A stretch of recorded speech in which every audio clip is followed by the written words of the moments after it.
I'm Quantic Dev, and today I will give you a list of the most valuable things you can learn in just under an hour. There are many basic and valuable skills that you can acquire in a very short amount of time, and not only in technology, but also in general life. Cooking, first aid and CPR, setting up a Raspberry Pi, cable management, or even learning to learn. These are all things that you can learn in under 60 minutes and will make a remarkable impact on your life. Obviously, learning is not mastering. Practice makes perfect, and you will have to practice over time to perfect your newly acquired skills. Let us start with the absolute most fundamental skill: cooking. Cooking is probably the most valuable thing that you can learn in an hour. Cooking good food can save you a ton of time and money. It is also a great no-brainer activity to do after a heavy day of brain use.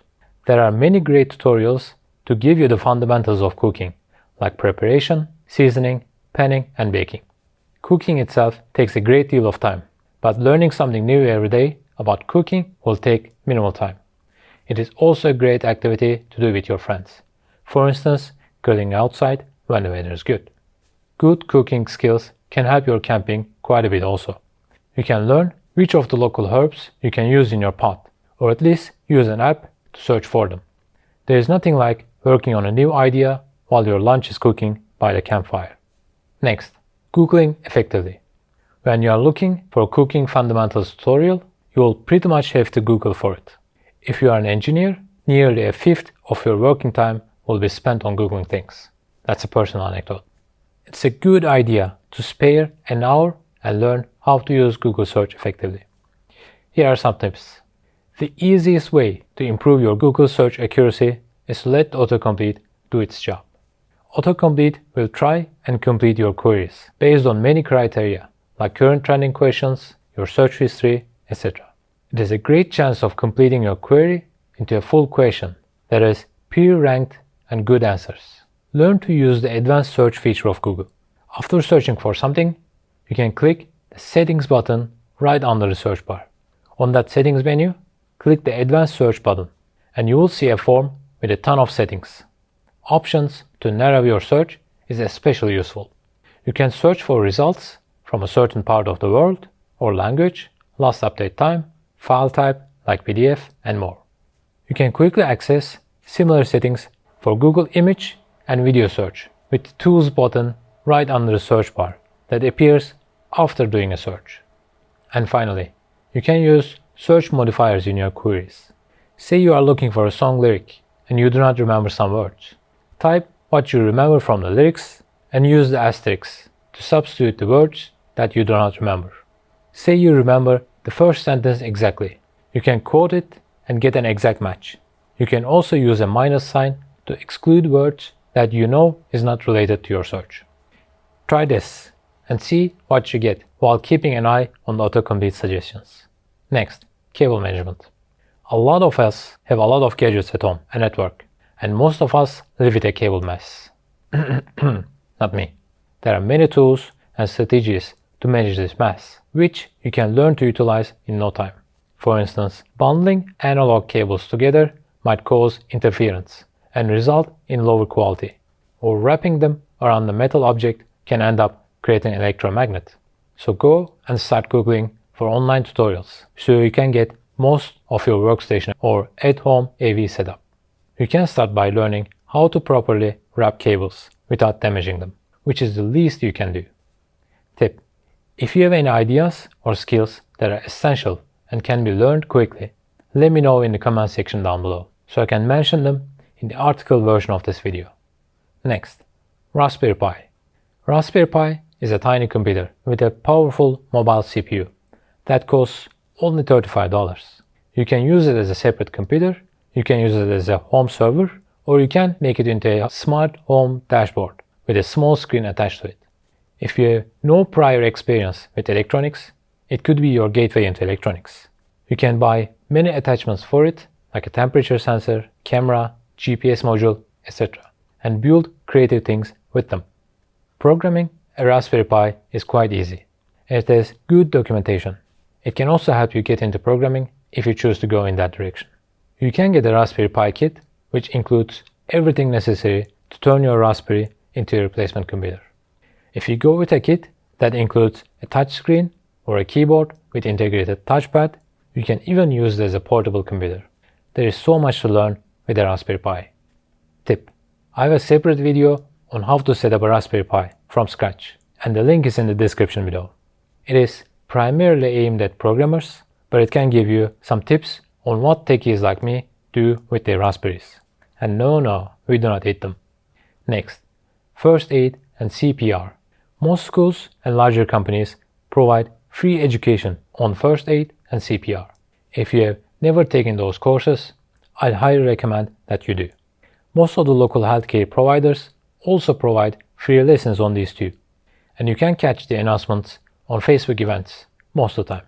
It can even be a fun activity for a day with your pals. At the minimum, have a first aid kit at your home. They mostly come bundled with instructions, so read the leaflet.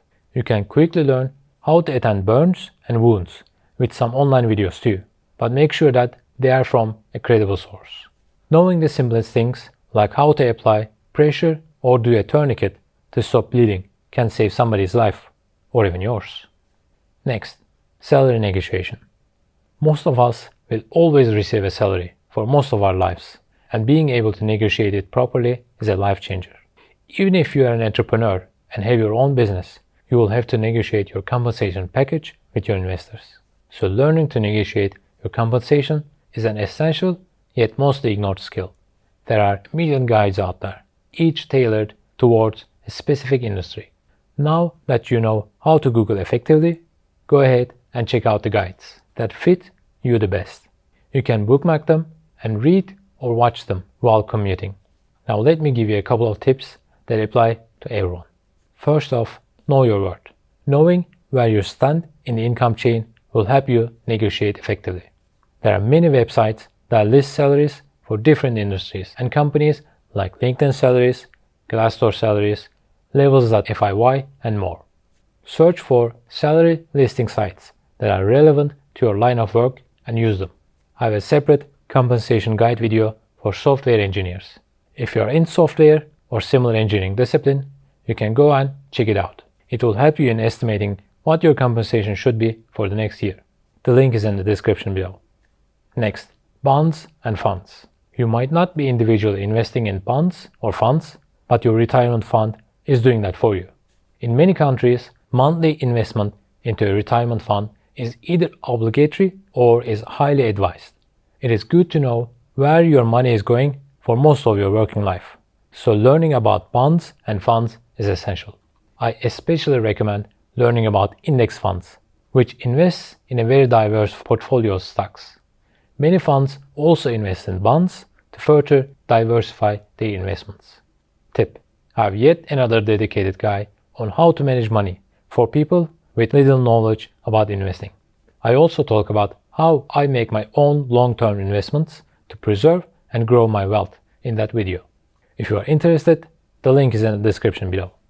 Next, presentation. Presenting information is easy to learn and hard to master skill. There are different mediums to share information: in writing, using slides, or just public speaking. As long as you use the right templates and obey the rules of information sharing, you will mostly be well received. However, there are many diverse techniques to use based on what you are presenting. Just go ahead and Google how to present an idea, and you will find a wealth of information online. There are great many PowerPoint or Google Slides templates out there which can help you in structuring your presentation. Use them as a starting point, and you can gradually personalize as you get more and more proficient. Tip: I have a bombshell of a video coming up on how to present ideas and products like Apple does. If you want to watch it when it comes out, do not forget to sub. Next, asking a question. You should learn how to ask a good question. Asking a clear and concise question is a skill of its own, but you can improve yourself with a tiny bit of time investment. You do not even need a guide for this. All you have to do is just a bit of self-reflection. Are you asking short and concise questions? Are you sneaking multiple questions into one sentence? Are you speaking clearly? Or Are your sentences too long? Reflect on the responses you got to your past questions and try to identify your strengths and weaknesses and work on them. My advice to you is to ask the question in your mind to yourself first, then try to answer it from another person's perspective.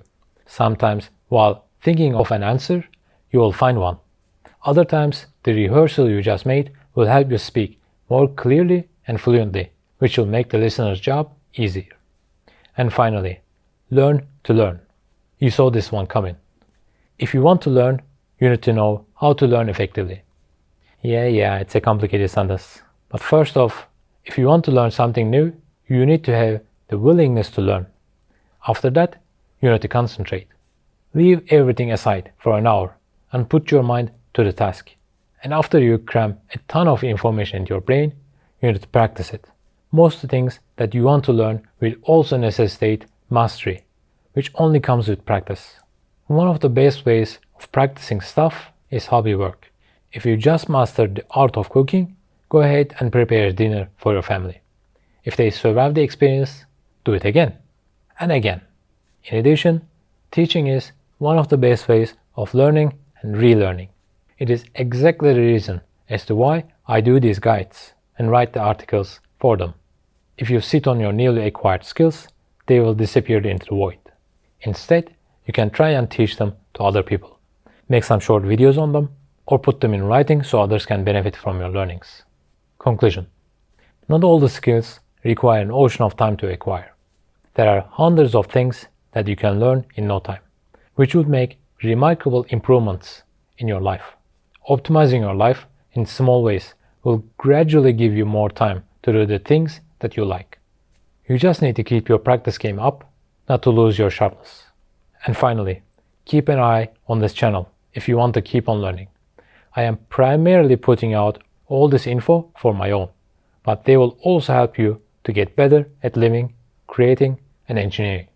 When I need to preserve more of my skills, I will put more guides up, and I'll see you then.